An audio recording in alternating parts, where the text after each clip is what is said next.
Assalamualaikum warahmatullahi wabarakatuh. Baiklah, perkenalkan nama saya Debbie Oktesana Putri, mata kuliah Statistika Sosial. Nah, kali ini saya akan membahas tentang cara penggunaan regresi intervening dan regresi moderasi dengan menggunakan SPSS. Nah, yang pertama saya akan membahas tentang cara penggunaan regresi intervening dengan menggunakan SPSS. Nah, menurut Tuxman, dalam buku Sugiono tahun 2007, variabel intervening atau mediator adalah variabel yang secara teoritis mempengaruhi hubungan antara variabel independen dengan variabel dependen. Nah, hubungan yang tidak langsung dan tidak dapat diamati dan diukur. Nah, variabel ini merupakan variabel penyela atau antara variabel independen dengan variabel dependen, sehingga variabel independen tidak langsung mempengaruhi berubahnya atau timbulnya variabel dependen. Nah, selanjutnya contoh kasus variabel ini saya mengambil contoh pengaruh gaya kepemimpinan terhadap kinerja karyawan melalui motivasi sebagai variabel intervening.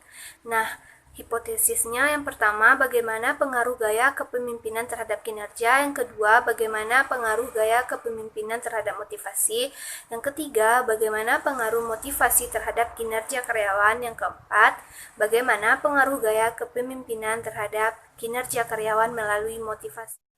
Nah, langkah pertama, buka dulu aplikasi SPSS-nya. Kemudian, dari 3 variabel, gaya kepemimpinan, motivasi kerja, dan kinerja karyawan, pada data view sebanyak 40 responden dan variabel view. Bisa dilihat dari PPT yang saya tampilkan ini.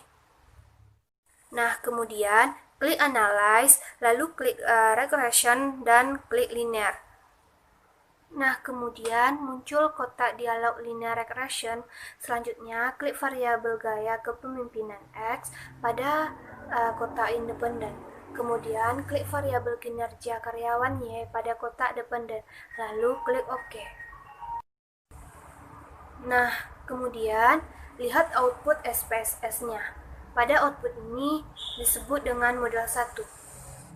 Nah, kemudian langkah kelima, klik Analyze, lalu klik Regression, dan klik Linear. Muncul kotak dialog Linear Regression. Selanjutnya, klik variabel gaya kepemimpinan X dan kinerja karyawan Y, masukkan pada kotak independen. Kemudian, variabel motivasi kerja pada kotak dependen. Lalu, klik OK. Maka tampilannya seperti ini. Nah, kemudian lihatlah output SPSS. Nah, pada output ini disebut dengan model kedua. Nah, seperti ini. Nah, selanjutnya interpretasi output dengan pengujian analisis dengan SPSS. Nah, yang pertama, menghitung koefisien jalur model 1. Nah, pada bagian tabel koefisien dapat diketahui bahwa nilai signifikansi variabel gaya kepemimpinan X yaitu 0,000 lebih kecil dari 0,05. Hasil ini memberikan kesimpulan bahwa regresi model 1, variabel X berpengaruh signifikan terhadap Y. Nah, besarnya nilai R² yang terdapat pada tabel modul Simmery adalah sebesar 0,630. Hal ini menunjukkan bahwa kontribusi atau sumbangan pengaruh variabel X terhadap Y adalah sebesar 63% dan sisanya 37% merupakan kontribusi dari variabel-variabel lainnya. Selanjutnya yang kedua, menghitung koefisien jalur model 2. Nah, pada bagian tabel koefisien diketahui bahwa nilai signifikansi dari variabel yaitu X sama dengan 0,320 lebih besar dari 0,05 dan Y sama dengan 0,000 lebih kecil dari 0,05. Nah, hasil ini memberikan kesimpulan bahwa regresi model 2 yakni variabel X tidak berpengaruh signifikan terhadap variabel Z dan variabel Y berpengaruh signifikan terhadap Z. Nah, besarnya nilai R² yang terdapat pada tabel model Shimmery adalah sebesar 0,780. Hal ini menunjukkan bahwa kontribusi X dan Y terhadap Z adalah sebesar 78%, sementara sisanya 22% merupakan kontribusi dari variabel-variabel lain. Nah, selanjutnya yang kedua, cara penggunaan regresi moderasi dengan menggunakan SPSS. Nah, saya mengambil contoh kasusnya tentang variabel independen, yaitu gaya kepemimpinan, variabel dependen, kinerja karyawan, variabel moderator, motivasi kerja. Nah, pertanyaannya, apakah motivasi kerja menjadi moderator hubungan antara gaya kepemimpinan dan kinerja karyawan? Nah, hipotesisnya, motivasi kerja menjadi moderasi hubungan antara gaya kepemimpinan dan kinerja karyawan. Semakin tinggi motivasi kerja, maka semakin kuat hubungan antara gaya kepemimpinan dengan kinerja. Nah, selanjutnya, langkah-langkah menggunakan SPSS. Yang pertama, buka aplikasi SPSS-nya terlebih dahulu.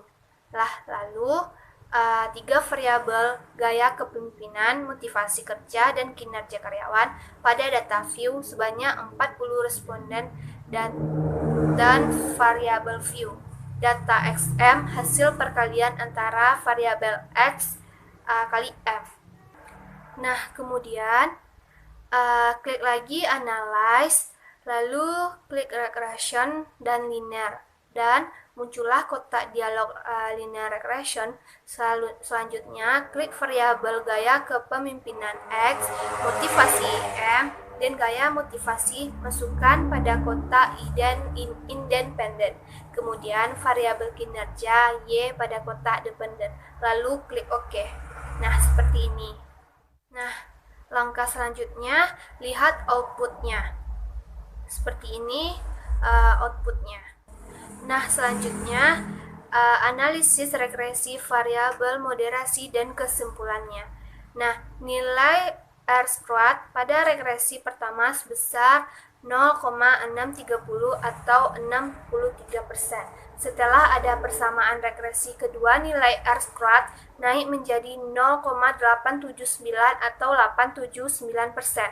Nah, dengan melihat hasil tersebut, maka dapat disimpulkan bahwa dengan adanya motivasi kerja atau variabel moderasi akan dapat memperkuat hubungan gaya kepemimpinan terhadap kinerja karyawan.